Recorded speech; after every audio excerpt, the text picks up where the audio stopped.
Hiya, how you doing? Have you done something fun yet? Well, let's do something fun together, like having a go at making some moulds. Now, first thing I'm going to do is take the back of the sticky back plastic. I've already planned this out. I'm going to stick the cookie cutters onto the plastic. I don't want to peel the whole thing off because I'm worried it's going to fold in two. So I'm just putting the top ones on first. And then I'll pull the rest of the backing off and put the other ones on. As you can see, I've already got planned what I'm going to put in each cookie cutter.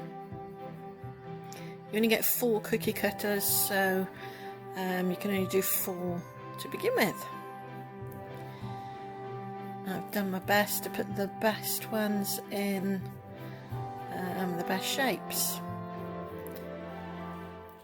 And I'm just going to pull these off. Each one has a backing piece on it, so you need to remember to take the backing piece off. The ones that have got etchings on the front don't have the front piece on. The ones that do have a front piece on have the front piece that you need to take off is blue. Okay, first mistake, I've put that first one way too close to the cookie cutter in the corners, and you'll see that later. Just taking the blue protectant off the front of these ones. Now, if I would have preferred them to give us just either circular or square cookie cutters rather than these shapes. These shapes kind of make it difficult to make sure we've got our pieces in the correct spaces, so we've got enough space around the shape to ensure enough mould making stuff is there, but not too much that we don't so that we leave enough of the mould making product for the other shapes we want to make.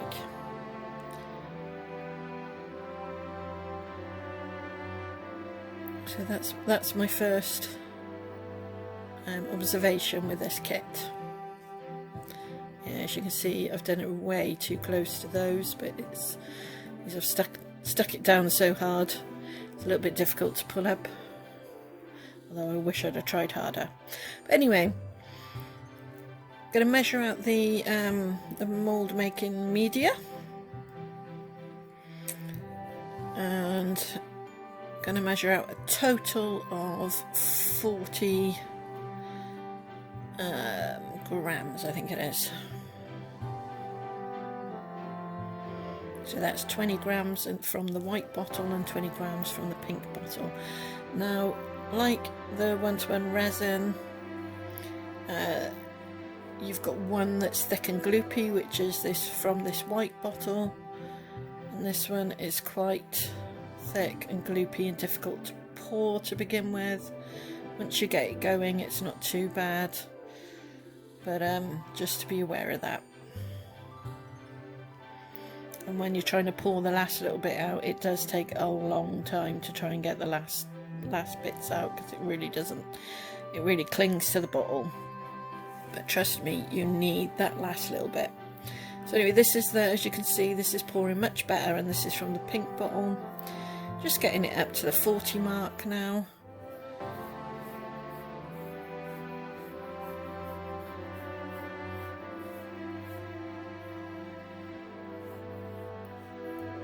And here we go, almost at the 40. There we go. Remember to back off the pour towards the end so that you get an exact measure. Giving it a good stir up. You don't have to worry too much about overstirring this or stirring it too fast, because it really does, all the bubbles just totally disappear. I was really impressed with it, I must admit. the actual mould making media is brilliant. I say, just a few pointers on the box that I would have preferred. Cookie cutters are a good idea, but I would have rather simple shapes rather than these weird shapes that we were given. But I quite liked a really big round cookie cutter so that we could have done maybe one or two shapes together in one mould rather than having each one individually, and then maybe having, you know, one or two that we could have done individual. But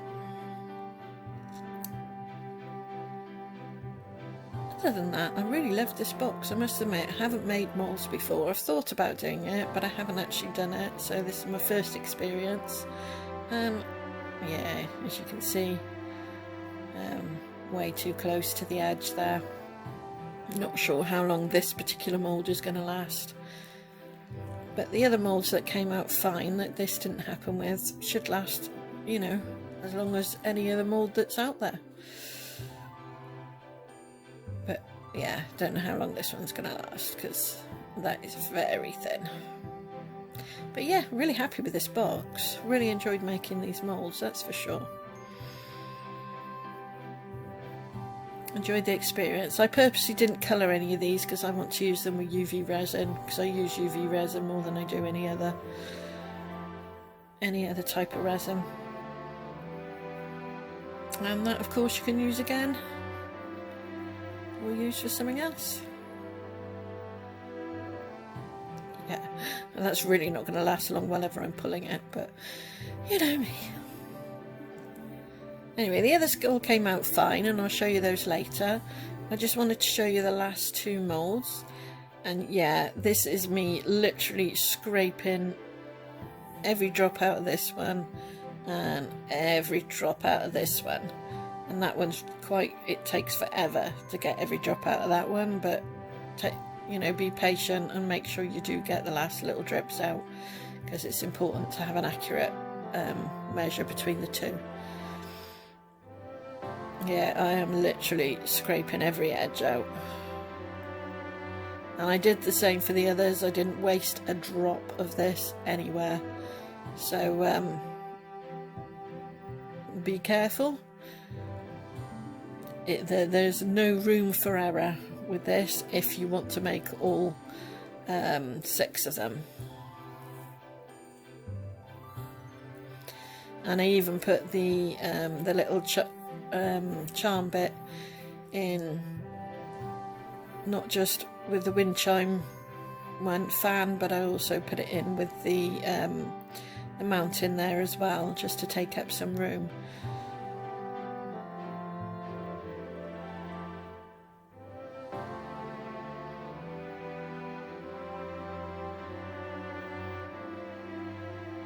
Yeah, these took a little bit more cleanup as well, so obviously I didn't press them down as hard.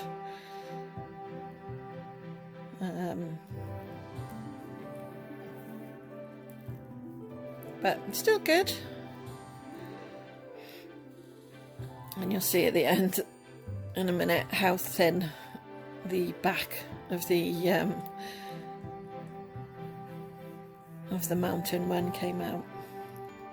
The other tip I'd give you is, I know I've got my silicone mat back there, but keep all your silicone tools, all your silicone mats and everything out of the way when you are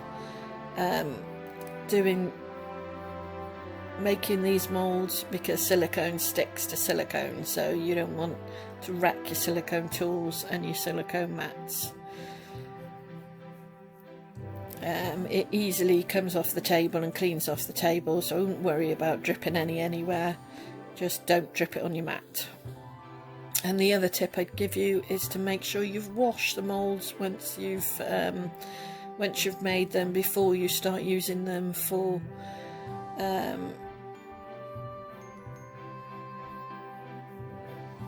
before you start using them as an actual mould. Sorry, brain went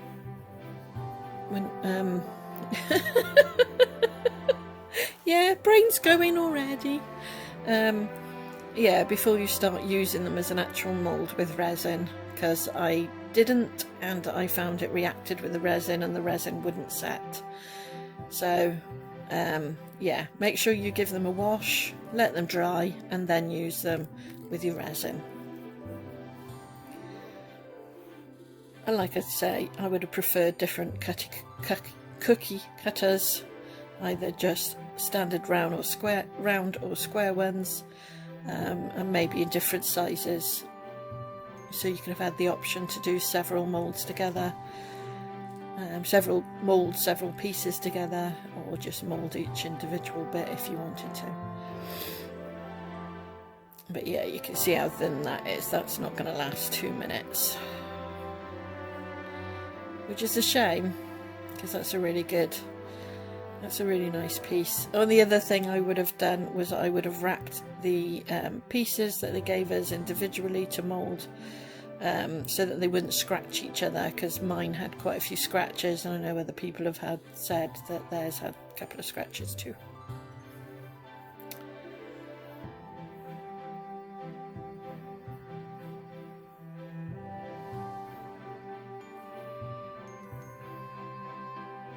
Although the mould compound is really good, because it really picked up on the details. I must admit, I was really impressed with the mould compound.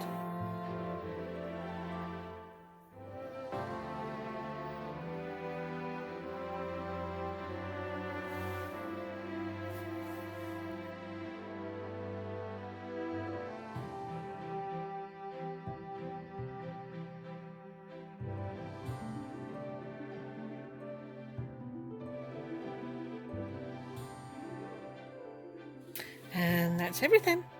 But before I go, the next time you decide you don't like the way someone looks, just remember, when you take away all the squishy parts, we're all just skeletons, aren't we? Try being kind. The results might just surprise you. Thanks for watching.